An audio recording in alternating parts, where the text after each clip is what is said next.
thankful for the win. I'm proud of the guys that played. I mean, I think we had a lot of mistakes in the game still. I mean, the coach in me just keeps thinking about things that we can get better and can improve on. But I felt like, I mean, we did enough to win the game. And a lot of credit to Wyoming. I think Craig Ball's an amazing coach, got his guys ready to play. And I think they'll do well in the conference. I mean, they had a nice win against Air Force, and tonight I thought they played tough physical football.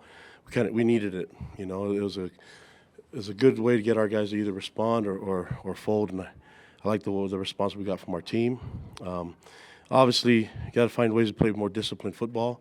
Had a lot of mistakes, penalties, but also just didn't feel the rhythm wasn't right. You know, so that's my fault as a coach. We got to find a way to get things going a little bit more smoother, as far as you know, the setup and making sure that we're executing cleanly. So, yeah, I thought just tons of mistakes. We got to get better than that. But I'm glad that we were able to get the win.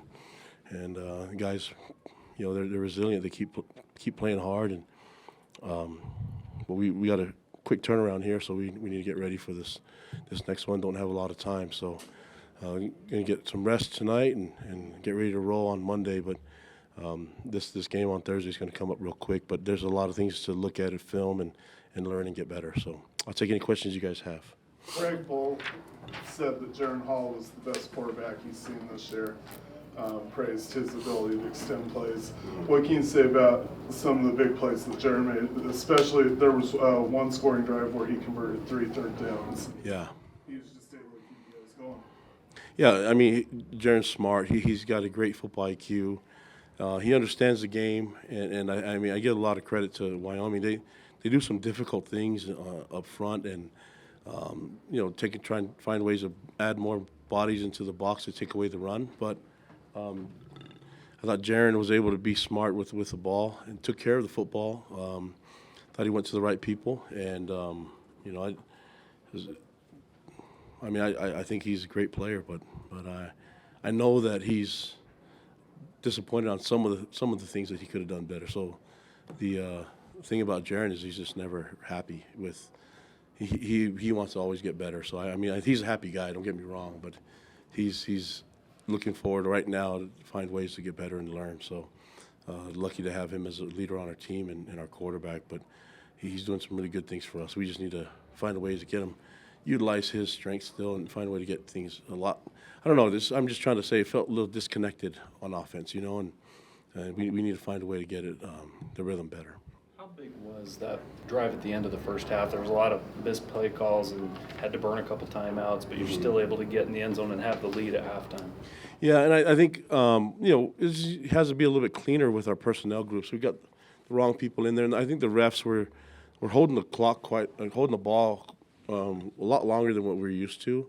But that's okay. I mean, when you have subgroups and you're using different personnel groups, you have to give Wyoming time to make an adjustment.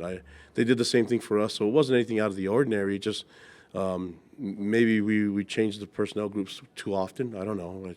I'm going to challenge A-Rod to take a look at that and Fessy and the rest of the group and see what we can do to make it a little bit cleaner. You know what I mean?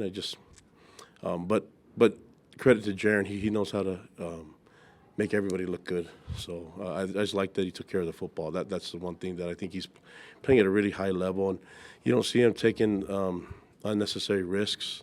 And so just really happy with his game. And I think Wyoming can do some really difficult things on defense to disrupt the timing of a quarterback, and they've done that to a lot of other teams. So I thought our guys held the composure for the most part. It's just some weird mistakes, man. It's just like the cut block and just understanding the game. You know, we had I don't know. I was real frustrated at the end of the game with where we had a illegal cut block. We shouldn't have done that. Our players should understand the rules that you don't cut block on interception or return or fumble return. And so that's our fault. Got to teach them. But I wish they would have just called it dead. It was pretty obvious it was an incomplete pass, you know. So, but whatever. I'm not going to worry about it. We just got to find ways to get better and just play more disciplined football. Why was Chris Brooks barely used tonight? I think the plan was to see who can get the hot hand, and Miles felt, you know, A-Rod and offense felt good with Miles running the ball, and we'll do it by committee right now and see who's going to get us the best chance to get this run game going. We needed something to go. The last 2 weeks wasn't good enough, and you can only blame the O-line for so long. So, the challenge is for all those guys to step up and make plays and find a way to protect the football, ball security, and then find ways to make runs and find ways to puncture and then gain yards. So I think Miles did some really good things, and Lopini did some good things, and even Chris was in there and made some plays. But towards the end, we're going to go with a hot hand.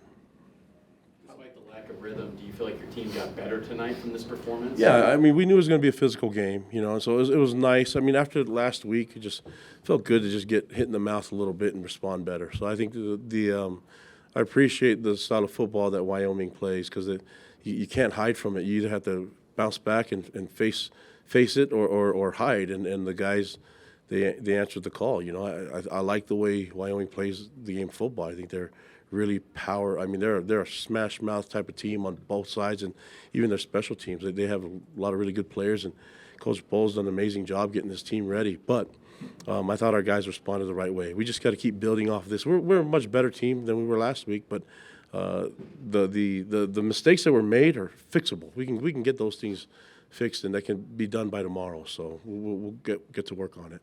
With Keanu Hill and Braden Cosper kind of stepping into the lead roles in the receiver, what did you kind of make of some of the guys who haven't had the biggest role throughout the first couple games kind of stepping in tonight? Yeah, we have to utilize all our players, and we've been without Gunner for a long time now, and we'll see how Puka is dealing with his injury that happened tonight. So I thought Keanu did a good job stepping up. Cosper did.